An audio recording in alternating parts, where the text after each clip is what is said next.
పశ్చిమ బెంగాల్ సుందర్బన్ అడవులకు పేరు పొందిన ఈ రాష్ట్రంలో హత్య రాజకీయాలకు కొదవుండదు. గతంలో కమ్యూనిస్టులు పరిపాలించినప్పుడు హింస పెచ్చరిల్లేది. నందిగ్రామ్ నుంచి మొదలు పెడితే కోల్కతా వరకు ప్రతి చోట ఏదో ఒక సందర్భంలో ఎవరో ఒకరిపై దాడులు జరుగుతూ ఉండేవి. ఆ తర్వాత ప్రభుత్వం మారింది. తృణమూల్ కాంగ్రెస్ అధికారంలోకి వచ్చింది. ప్రభుత్వం మాత్రమే మారింది. హింస అంతకు మించి అనేలా రూపాంతరం చెందింది. ఇటీవల ఎన్నికల్లో అక్కడి అధికార పార్టీ నాయకులు ప్రతిపక్ష బీజేపీ కార్యకర్తలపై దాడులే ఇందుకు సజీవ ఉదాహరణ. ఎన్నికలకు ముగిసిన తర్వాత కూడా అక్కడ ఏదో ఒక చోట దాడులు చోటు చేసుకుంటూనే ఉన్నాయి. పోలీసులు భారీగా యంత్రాంగం ఉన్నప్పటికీ ఉపయోగం లేకుండా పోతోంది. ఇక తాజాగా రాష్ట్రంలో జరిగిన ఓ సంఘటన దేశవ్యాప్తంగా చర్చకు దారితీస్తోంది.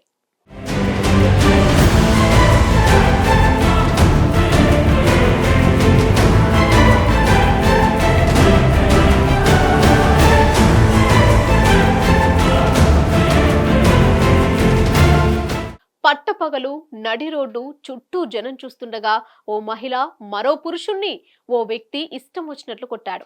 చుట్టూ జనం ఉన్నప్పటికీ అతన్ని కనీసం ఆపడానికి కూడా ప్రయత్నించలేదు. దీనికి సంబంధించిన వీడియో సామాజిక మాధ్యమాలలో సంచలనంగా మారింది. ఆ మహిళను, ఆ పురుషుణ్ణి ఆ వ్యక్తి పశువుల కంటే హీనంగా కొడుతున్నప్పటికీ మిగతా వ్యక్తులు ఎవ్వరూ పట్టించుకోకపోవడం విశేషం. దీనిపై ప్రతిపక్ష బీజేపీ, సిపిఎం నాయకులు మండిపడుతున్నారు. అసలు రాష్ట్రంలో ప్రభుత్వం ఉందా? ఈ స్థాయిలో శాంతి భద్రతలు అదుపు తప్పుతుంటే ఏం చేస్తున్నాయి అంటూ ప్రశ్నిస్తున్నారు.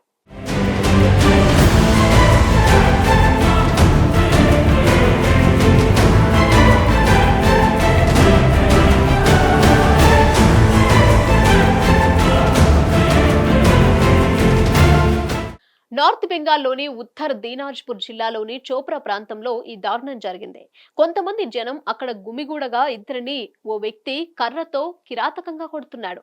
కొట్టిన దెబ్బలకు కర్ర కూడా విరిగిపోయింది. అయినా కూడా వారిని వదలకుండా బాదాడు. ఇంత జరుగుతున్నా అక్కడున్న వారు ఏమాత్రం ఆపే ప్రయత్నం చేయలేదు. మరింత కొట్టేలా అతన్ని ప్రేరేపించారు. ఒక దశలో ఆ వ్యక్తి మహిళ జుట్టు పట్టుకొని ఇష్టం వచ్చినట్లు తన్నుతున్న దృశ్యం ఆ వీడియోలో స్పష్టంగా కనిపిస్తోంది.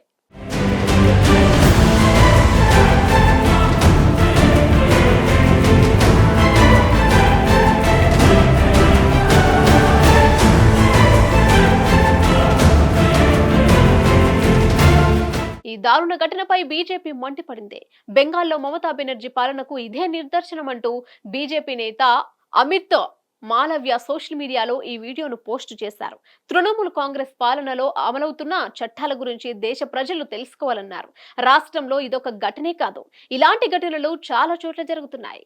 సంధేల్ ఖాళీ లాంటి గ్రామాలెన్నో ఉన్నాయి. సీఎం మమతా బెనర్జీ మహిళలకు శాపంగా మారారు. పశ్చిమ బెంగాల్లో శాంతి భద్రతలు కొరవడ్డాయి.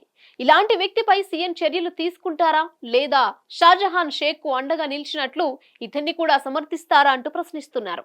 ఈ ఘటనను జాతీయ మహిళా కమిషన్ దృష్టికి తీసుకెళ్తామన్నారు. ఈ ఘటన తృణమూల్ పార్టీకి చెందిన స్థానిక నాయకుడే దాడికి తెగబడ్డాడని, స్థానికంగా తలెత్తే వివాదాల్లో తీర్పు చెబుతూ నడి రోడ్డుపై శిక్షలు అమలు చేస్తున్నారని బీజేపీ, సిపిఎం ఆరోపించాయి. నిందితుడు చోప్రా ఎమ్మెల్యే రెహమాన్ ముఖ్య అనుచరుడు తేజ్ముల్ బీజేపీ ఐటీ విభాగం ఎక్స్ లో పేర్కొంది. హిట్ టీవీ యాప్ ని డౌన్లోడ్ చేసుకోండి. ఇందులో short news, live news, entertainment movies అన్ని అవైలబుల్ గా ఉన్నాయి. Please download hit TV app. Hit TV app. Hit TV app ని ఫ్రీగా డౌన్లోడ్ చేసుకోండి.